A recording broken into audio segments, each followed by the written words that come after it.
Hello and welcome back to this damnful idealistic crusade. This video is my review and overview comparing both the original and revised text of Book 11 in the classic Hardy Boys canon series, While the Clock Ticked.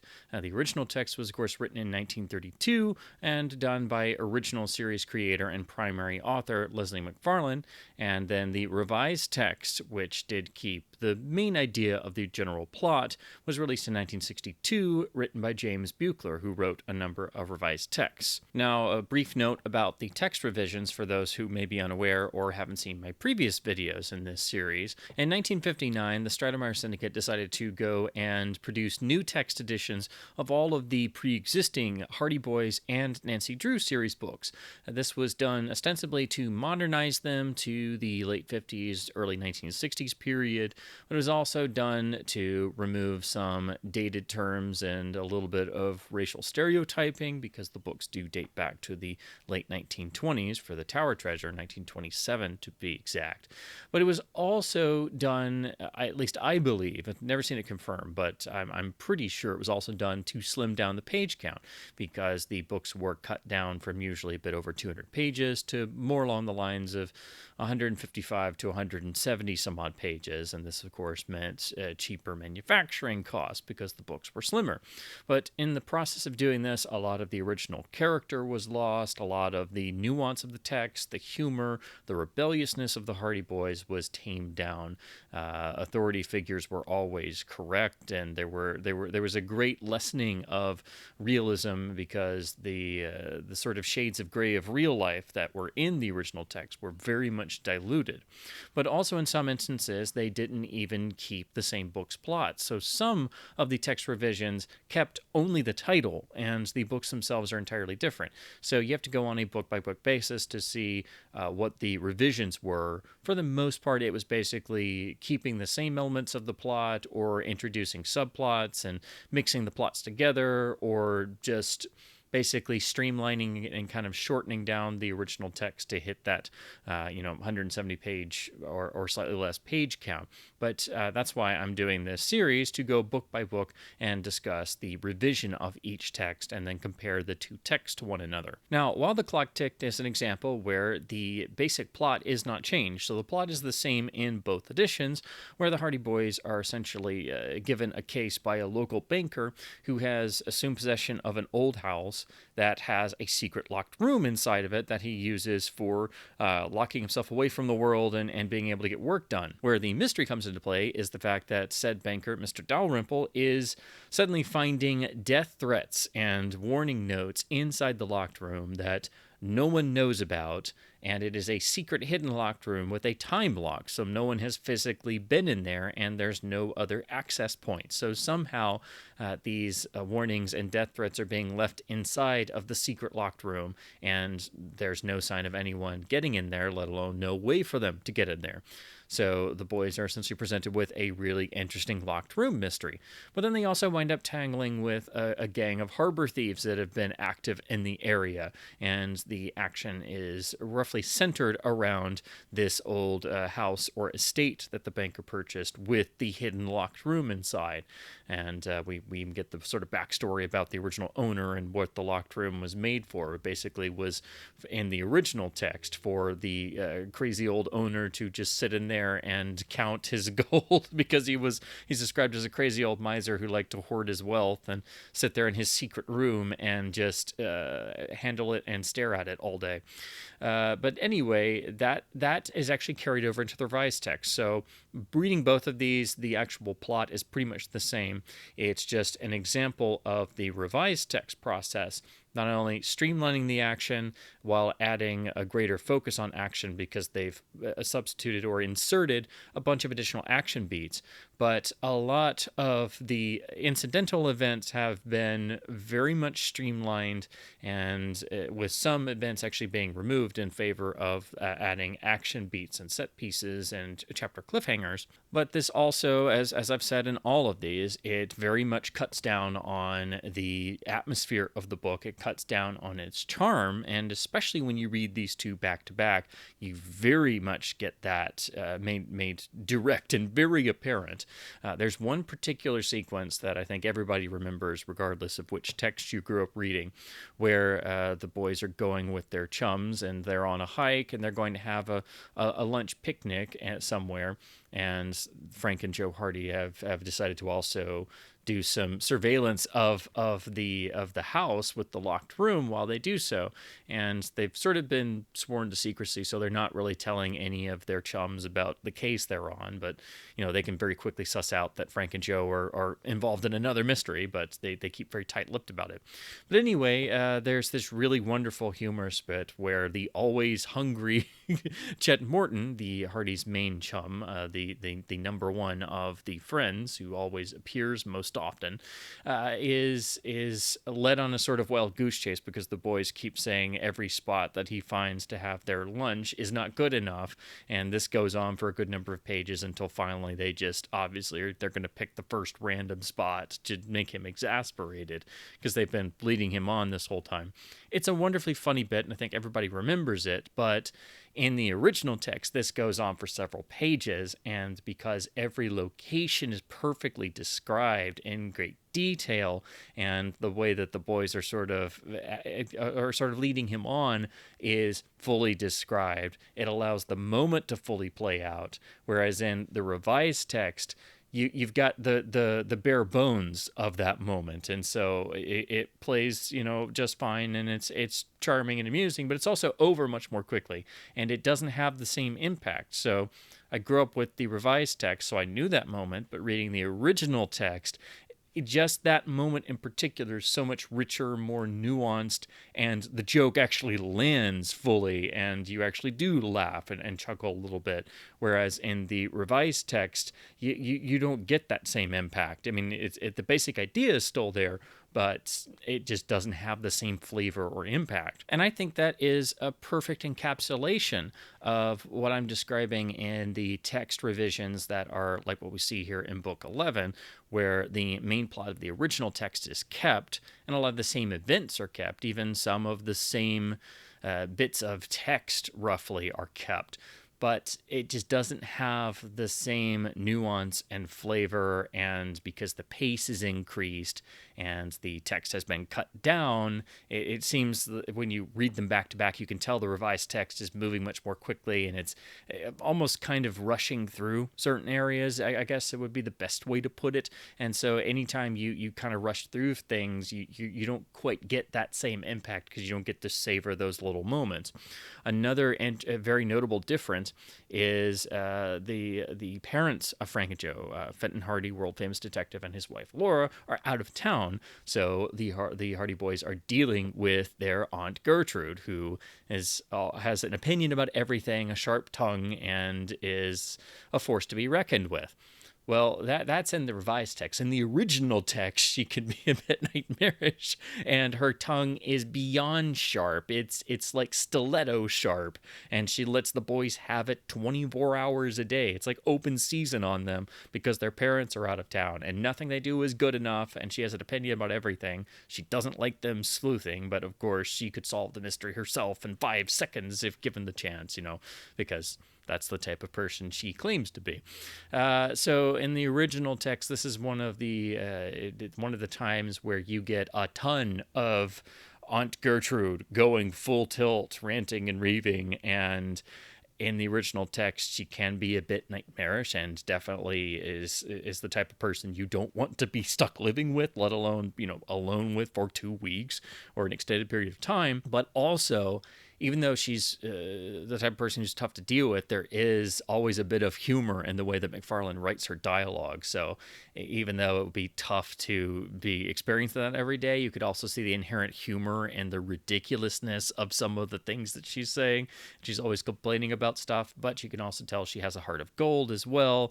And there are nice little moments where she even kind of stops complaining here and there when the boys really get into the thick of it.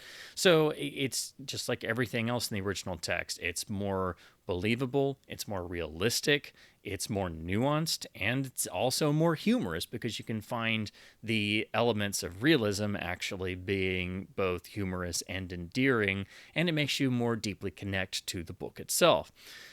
You have the same setup in the revised text, but you've got the revised text on Gertrude, and she has a lot less dialogue. She's a lot less of a obvious presence, and she's not the perhaps sometimes nightmarish character of the original text that some people feel is maybe a bit too much. But you also don't get that same level of presence, and she just kind of pops up here and there. She still has her opinions, and nothing the boys do is ever good enough, but she much more quickly goes into, oh, okay, I'm going to stop complaining mode. So it's not quite as...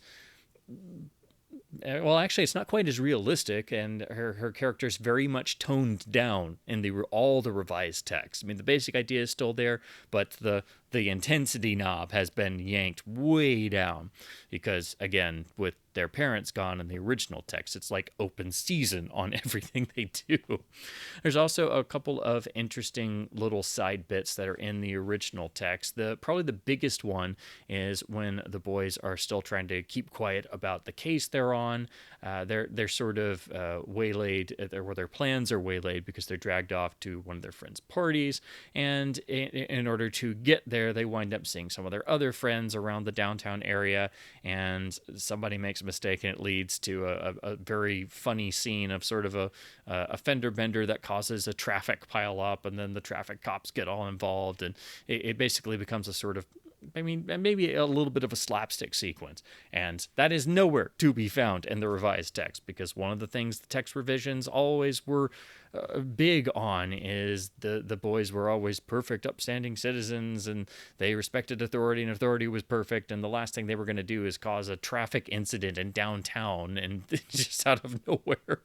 So that's gone in the revised text. There's also the usual sort of mistrust between the boys and the local Bayport Police Department, because the harbor thieves that are involved in the area, the boys find themselves followed around by cars for some time, and it's eventually revealed to be unmarked police cars, and they're actually being tailed even by the chief of police at certain points, and detectives and things. So there's still a bit of some shaky ground between the young detectives and the police department, who are still, shown to be not the greatest police department in the world. And, in previous books, the boys have even been falsely arrested in the original text. So there's sort of an emerging, maybe grudging respect between the two, but it's still very shaky, and none of this is in the revised text. So every time you get to the revised text, everything that happens, the boys always call the police department. They're like on first name basis with the chief of police. And that was one of the few things that even when I was a kid, it seemed a bit more like wish fulfillment, that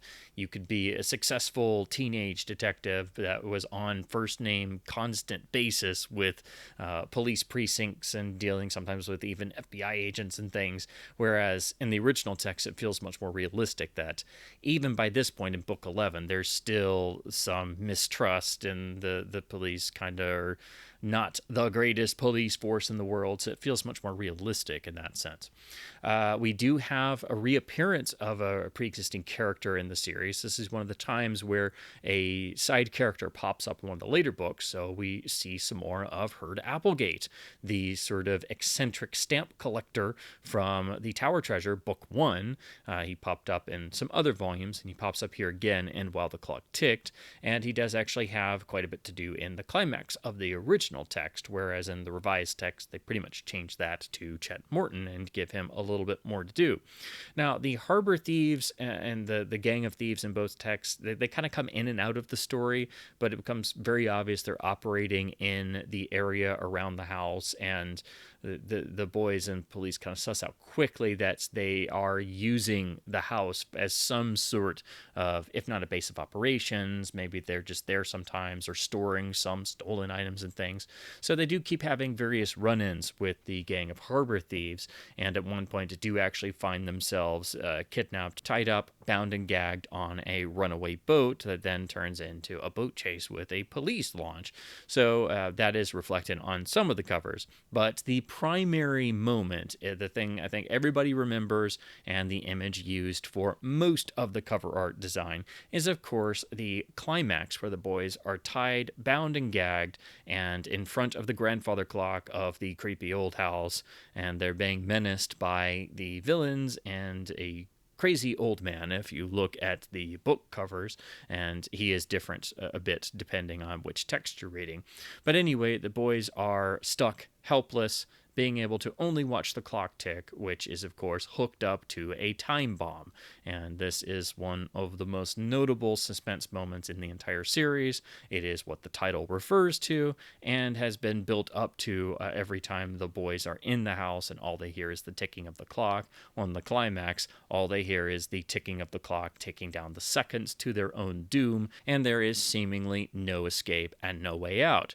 This is a well-done suspense sequence. It's by far and away what everyone remembers, and probably one of the moments most people remember about the series overall, and that's why when you say this, everybody, I think, immediately thinks of one of the covers they grew up with and that particular moment. And that does kind of overshadow the rest of the book because it's a solid book in either text. It's just never been one of the ones that I immediately gravitate towards. This is one of the ones I kind of read a little bit less, I guess, because there seem to be ones that I remember a bit more because they're the ones I reread and reread the most over and over again. But this is also a story that's a bit more on... It's a bit more of a slow burner, or it's on a low burn, if you will, in terms of the overall plot. It's still centered around Bayport, so they're not going around and traveling a lot, and the harbor thieves kind of come in and out of the story, and it's really only at the end that the suspense factor jumps up for the climax. Now, the revised text sort of plays around with it. It not only... tweaks the characters a little bit. In the original text, the old man is a crazy inventor who is also completely insane, is the best way to put it, because he literally is insane, and he's cackling with delight over the boy's predicament that he's set up, and he's out for this insane notion of revenge. In the revised text, that's tweaked, because I guess they didn't want an insane person being one of the villains at the end. The old man is merely an inventor who's been misguided, and a lot of the sort of cackling villainy of that scene is transferred onto the leader of the harbor thieves. And then they do add some extra action beats at the end. There are several points in the revised text where they do add little brand new action sequences unique to the revised text.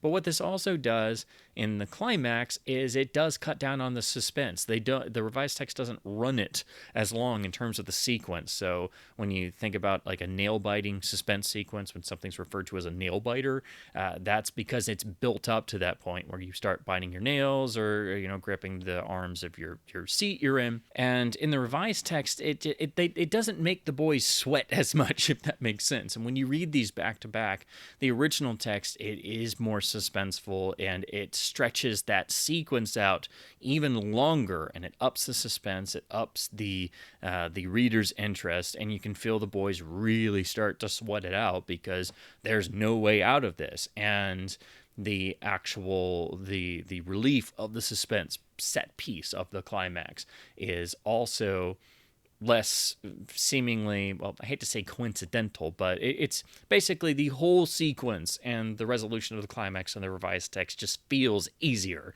Again, it doesn't make the boys sweat it out as much. So even the most famous part of this book, the bit everybody remembers where they're tied up and the time bomb's about to go off, it's better written, better staged, and better conceived in the original text. So the revised text does kind of feel a little bit watered down. It's still very good. It's still perfectly fine. If you were growing up like I did and you read the revised text and had no idea that it was a revision, you would never think twice about it. But it does at least give us some extra action beats, and the ending is a little extended after that in comparison to the original text. But the original text text made the boys sweat it out so much that it kind of fulfills itself more, and it doesn't need all the extra action beats. So all in all, I think this is a good example of how the revision process could take an original textbook and keep the same plot, almost all the same elements, and by sort of streamlining it a little bit and cutting down on, unfortunately, a lot of the text and nuance to slim down the page count, they at least still kept the main plot intact, and they kept a lot of the same beats exactly in the same points, but to make it feel a little fresher and give a bit more action intensity, there are several moments throughout where there are entirely new sequences dropped in. And the revised text does have a sense of atmosphere. It at least tries to retain some of that, and you can also tell when you read these back to back where the new sequences come in, because they do feel obviously a bit more modern than the or other events that date back, because they're coming from the 1932 original text, and we're talking about a difference of 30 years and two different writers.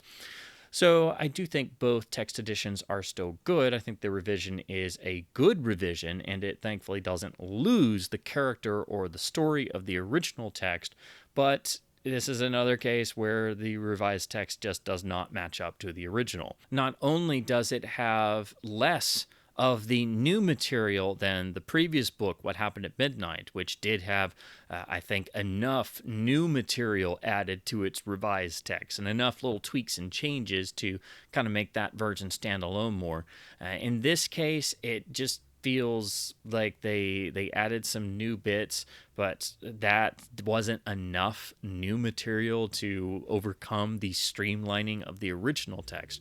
And because this was already a simpler plot in terms of they're not going all around the country. It is very much centered around a central area, and the primary villains don't really come into play until the climax, and it's more of a sort of locked room mystery. They could have done more new material to kind of jazz up the story a bit, I guess, to make the plot a little bit more intensive, because they had already streamlined it, so that doesn't set you up very well for having a more gripping and engaging book if you're already streamlining a simpler story. Again, this is only really apparent if you read these texts back to back, so that's why I think it's very important to do so, and that's why I've finally decided to do this in these videos. So I encourage all fans to try this for yourself. I do think the original text, it's not necessarily my favorite of the early books, but again, you can never get over that sense of world building, ambiance, humor, the slight bit of rebelliousness in the boys, their interactions with their friends, the sort of sarcastic humor they can have at times, but also the real sense of being in that world in the time period here of 1932.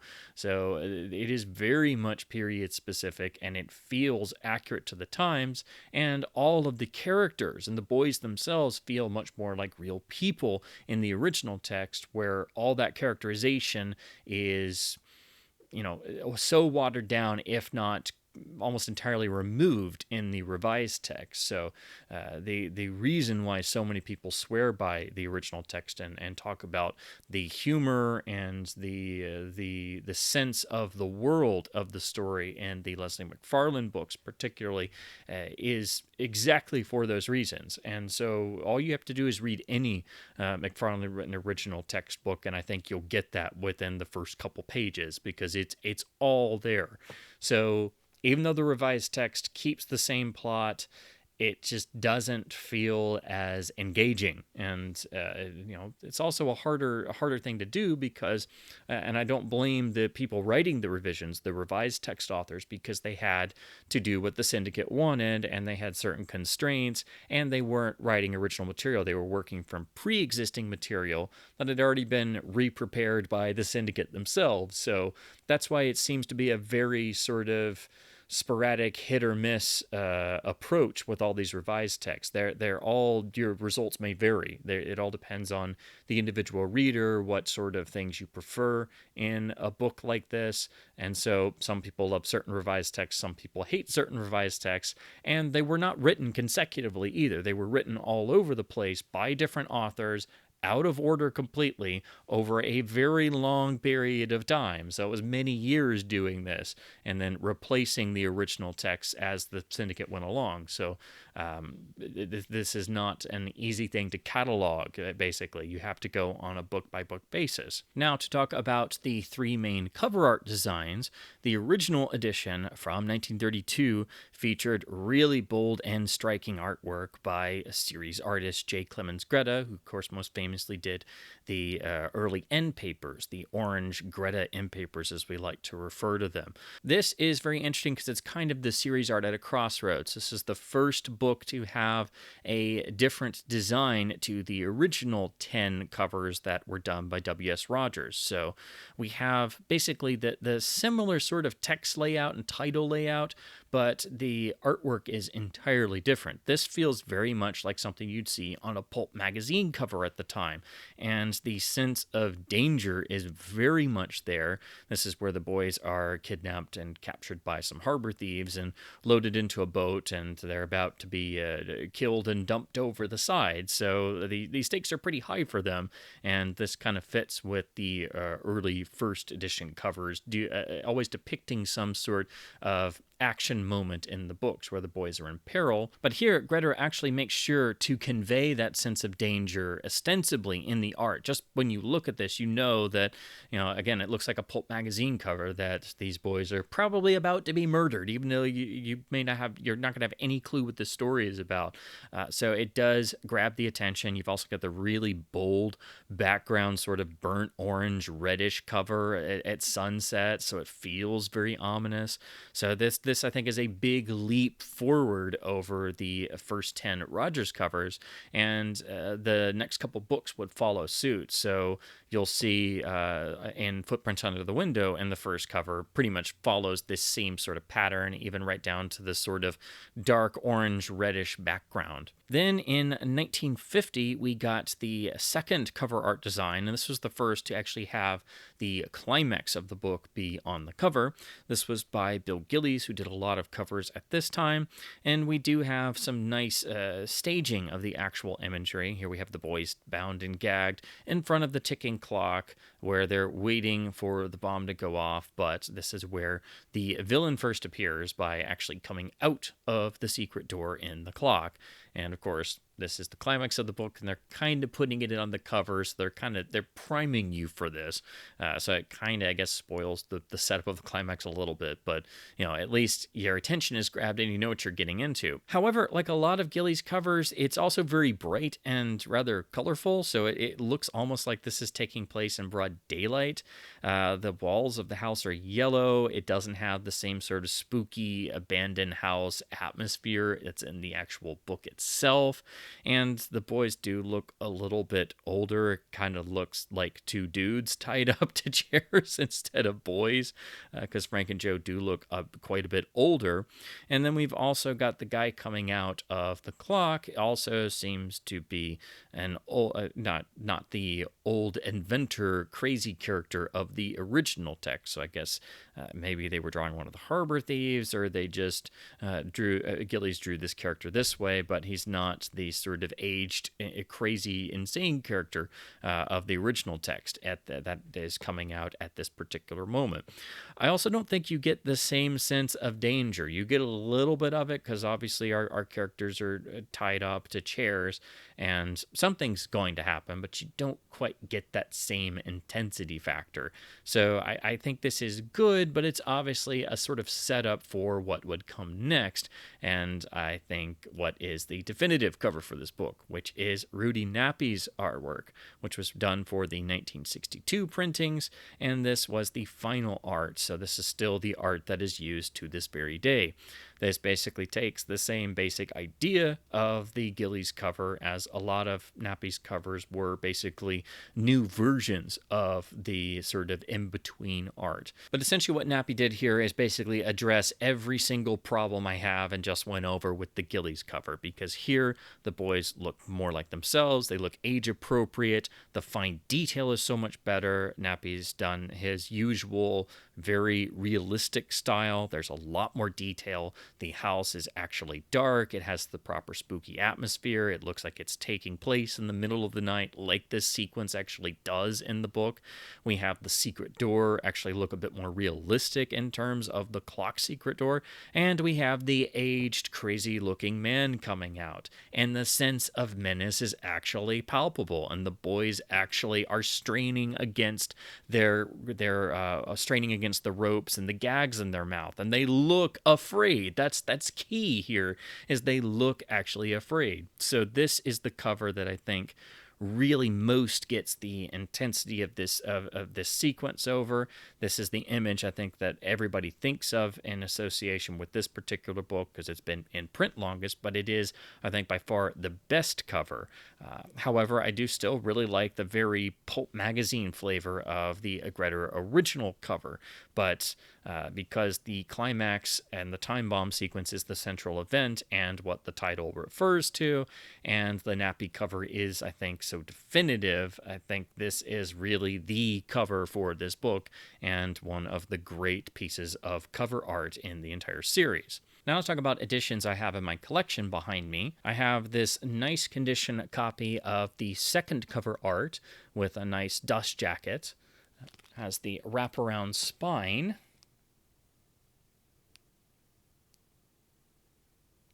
And then the rear is advertising for the Lone Ranger series from Grosson and Dunlap at this time. Open to the first flap, and we have the printed book list, which lists to Secret of Pirates Hill, book 36, which dates this to about 1956 in terms of the printing.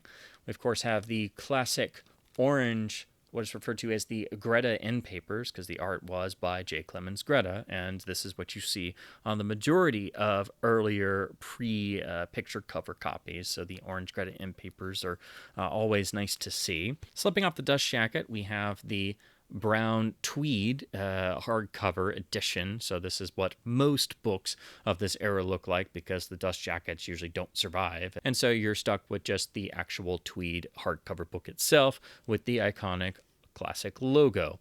And of course, the spine as well. Then we open to the front piece artwork, which is the updated, I believe, A.O. Scott front piece art that was originally done for editions in the 40s. This usually happened on all of the original canon books. The early first editions would have a nice sort of photo printed, painted front piece of art, and then that would be changed to a more simplified inked piece of art, usually by Scott, and would be put in 40s editions and then carry over until the days of the revised text. And then, of course, you have the text block and design of the original text, and you can clearly see the final chapter is over the 200-page mark, which is always the dead giveaway that you've got an original text copy. Now, here is my copy I grew up with of the revised text. So here I have the picture cover edition. It does have some general wear. This usually happens on picture cover copies.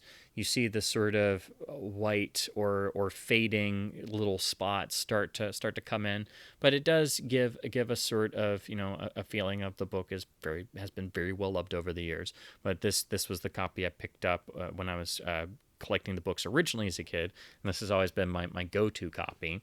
It is from the 60s, so the spine is a little bit different in terms of the text, identifying it as a 60s printing, as is the rear, and the book listing goes to The Haunted Fort, which puts this at about a 1965 printing, which is in keeping with the text and printing on the rear and spine.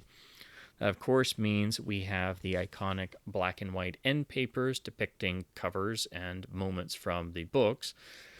Then we also have the revised text original book listing and the new revised text artwork front piece. the classic little blurb they used to put on the copyright page sometimes, saying that Mr. Dixon has updated this to reflect the up-to-date and best methods of police and private detectives, basically meaning that the syndicate rewrote the entire book and had somebody else do it 30 years after the fact.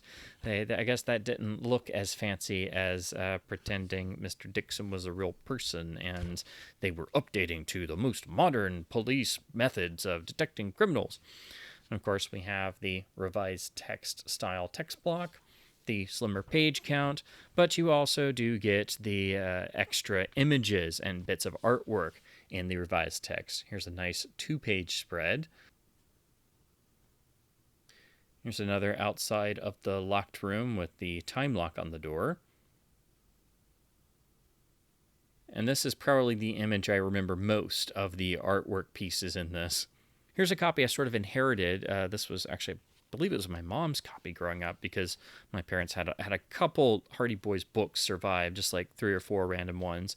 And this one was in perfect shape. So this is another picture cover edition of While the Clock Ticked. Here's my slightly earlier, much more worn copy for comparison. The printing on this is still really nice. The color is really bold and comes across well, but you can also see the differences between a 60s and 70s printing just by looking at the spines and seeing the layouts a little different. But you can already see how the text is starting to alter in terms of the layout, but the dead giveaway is always the bigger and different font on the actual number and then the actual Grosset and Dunlop on the bottom.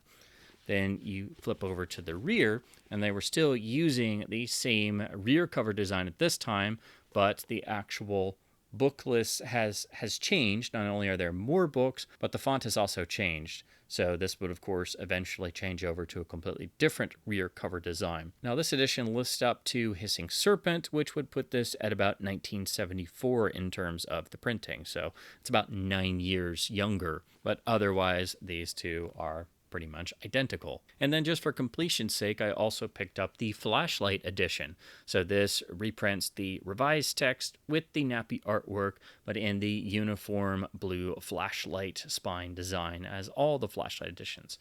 So it has the nice uniform matching spine that all of the Flashlight editions have, and the same identical rear cover, which always annoyingly doesn't have any description of the actual book. It's just the generic paragraph, but I think this is burned into all of us kids who grew up on the Flashlight editions. It's burned into our brains, but it is exactly the same as the previous revised text, just reprinting it.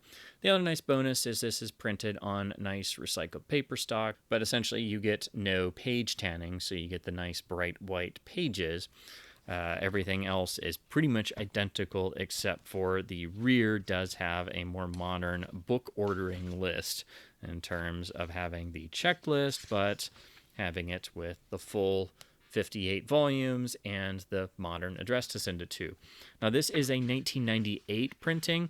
As I've said before in other videos, I do try to, if I'm looking at the Flashlight editions, the earlier ones, or at least the ones from before 2005 or so, seem to be printed better and made better. The binding's a little tighter, and I think the cover art is replicated better because some of these, the cover art wasn't replicated as well, or it was too cropped, or the color wasn't done very well.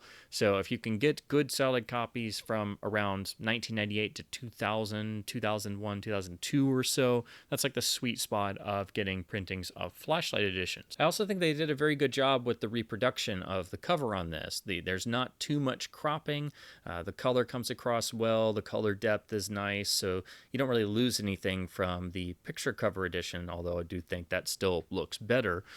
This is one of the Flashlight editions that did a good job of replicating the cover art because, again, that did very wildly, and again, not all printings of the Flashlight edition stayed the same. So you do, if you get a bunch, or if you're like at a store that happens to have more than one Flashlight copy of the same book and you actually look closely at them, you'll probably notice there is some variation. And again, it just seems like the ones from 2005 and later kind of seem just a little bit I mean, just a little bit sloppier, I guess. And then, of course, if you get to the most modern versions, they'll probably have a penguin imprint on the copyright page, but otherwise be the same as the other Flashlight versions. So those are my thoughts and overall opinions on both texts of Book 11 of the classic Hardy Boys canon, While the Clock Ticked, in both its original 1932 text by creator Leslie McFarlane and the 1962 revised text written by James Buechler.